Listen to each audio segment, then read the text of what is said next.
uma ética bastante forte, né? Que é cobrada até com a vida do cara. Por exemplo, na cadeia não pode roubar. E assim, foi uma coisa que sempre eu questionei, sabe? Eu fiquei pensando, porra, mas se todo mundo é ladrão aqui, como é que não pode roubar, né? Como é que faz e tal, né? A maioria deles até é viciado, né, em roubar e tal. Como é que faz isso, né? Por que esses negócios, né? E eu dava aula na prisão, né? Eu alfabetizei bastante pessoas. Dei aula 10 anos na cadeia.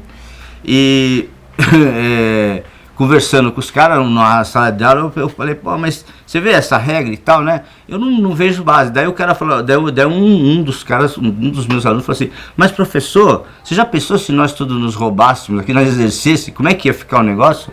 Ia virar o caos, não ia? Tem que ter uma regra, senão vai virar bagunça. No meio de ladrão tem que ter regra, porque senão vira bagunça, né?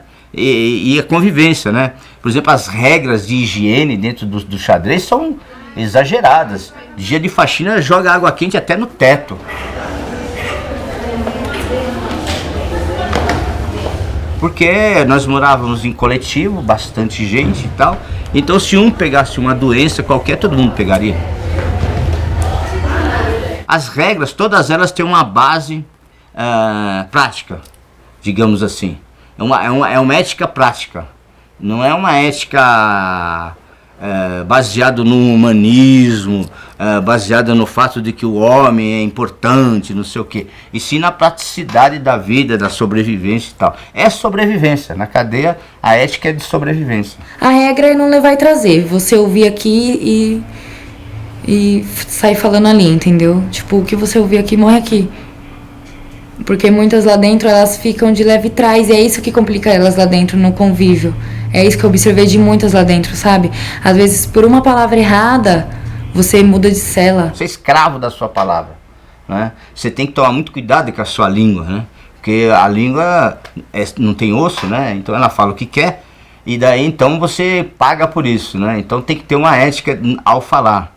Agora, a diretoria não tem ética por exemplo, se ele der a palavra, ninguém vai apanhar e tal, numa rebelião.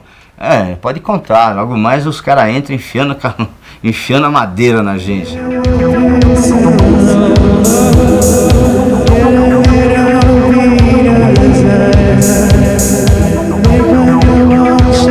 É interessante que as pessoas saibam, no mundo do crime, principalmente os homossexuais, acho que são muito interessante que eles saibam disso. No mundo do crime, a gente fica, assim, quando a gente está aqui fora, a gente fica fazendo o possível para estar à margem, né, da sociedade, para ser diferente, para ser aquela pessoa que não segue regras. Aí você vai preso e o mundo do crime tem mais regras do que aqui fora. E para o mundo do crime, gay, viado não é criminoso. Viado é viado. Não é criminoso. Você pode ter matado, roubado ou traficado, feito o que você... Mas lá fora, aqui na cadeia, você não vale nada. Eles não fumam se você pôs a boca no seu cigarro. Eles não fumam, não podem fumar, porque senão eles vão viver com as bichas. Já é bicha, automaticamente. Vira. Eu nunca pensei que se virasse, mas lá dentro vira-se. Então, se você comer na colher, não pode. Tem certas coisas que são bem separadas, assim. A gente tem... Geralmente, assim, no lugar que eu fiquei, tinha um barraco só das bis, das trans e dos maridos, né? Aqueles caras que não se consideram gays, mas que fazem programas na rua, ou que são casados com alguma travesti, ficam todos no mesmo... Ou esses que fumam no cigarro, ficam todos no mesmo barraco.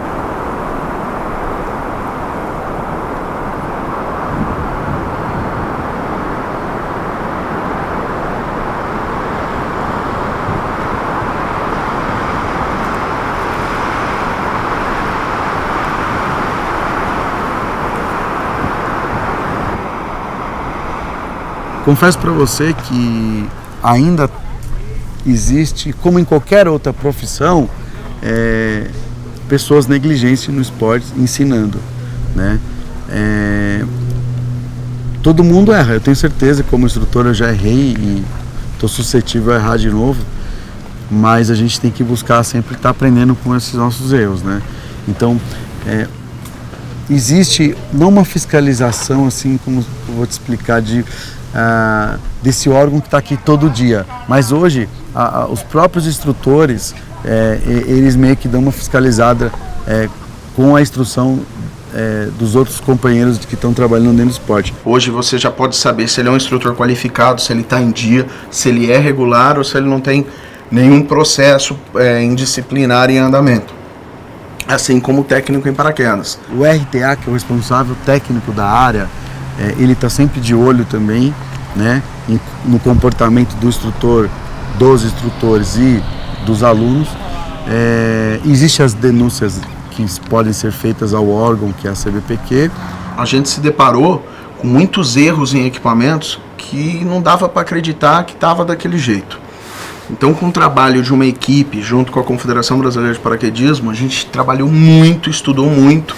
Nós criamos as normas, regulamentos, procedimentos, regimento interno, código de ética e conduta, tudo em conjunto com a Federação Aeronáutica Internacional e a PIA, que é a Parachute Industries Association, que é uma associação dos fabricantes de paraquedas.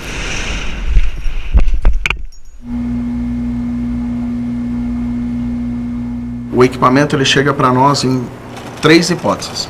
São as manutenções obrigatórias por tempo, a cada 180 dias ou 6 meses, é obrigado que as escolas ou qualquer paraquedas em uso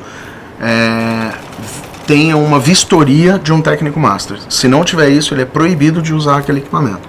O técnico faz uma vistoria e dá um laudo, assina numa caderneta dentro do equipamento e autoriza aquele equipamento para uma utilização de mais 6 meses. Fora isso, se tiver apresentar algum início de ruptura em alguma peça, ou algum defeito de fabricação, ou se o cara pousar numa árvore, ou pousou na grama, puxou num galho, deu uma rasgadinha, esses são os 3 motivos que o paraquedas chega à mão do técnico.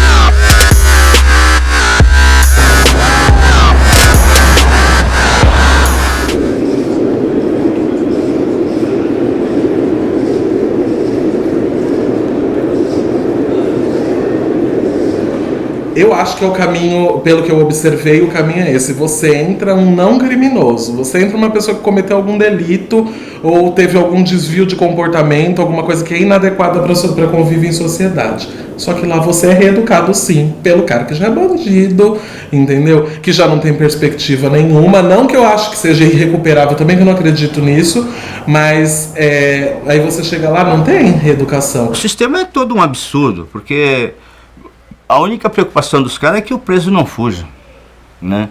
E não existe nenhuma preocupação em assim, educar o cara. A parte de reeducação do cara não existe.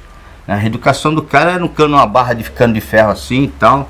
Se ele der mancado, os caras enfiam o cano de ferro nele e tal, bate bastante, sela forte e essas coisas, né? Hoje já não tá tão assim porque existe o preso está mais organizado. E se eles forem bater assim, o preso vai cobrar depois. Então eles têm um pouco mais de receio e respeito por causa do medo, né?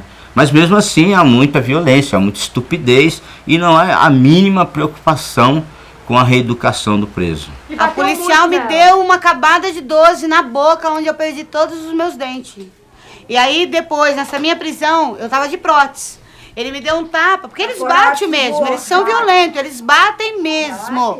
Ele me deu um tapa, a minha prótese caiu no chão. Eu falei, minha prótese, senhor, ele vai pegar porcaria não, ele chutou. Chutou e depois ainda passou com a viatura por cima. Ai, não, pra mim não existiria nenhum tipo de cadeia, de jeito nenhum, pra ninguém, porque ninguém merece estar naquele lugar. Acho que a pessoa pode ser a pior pessoa do mundo. Ela não merece estar presa ali. Porque depois que sai dali de dentro, tem algumas que pioram, então pra que isso?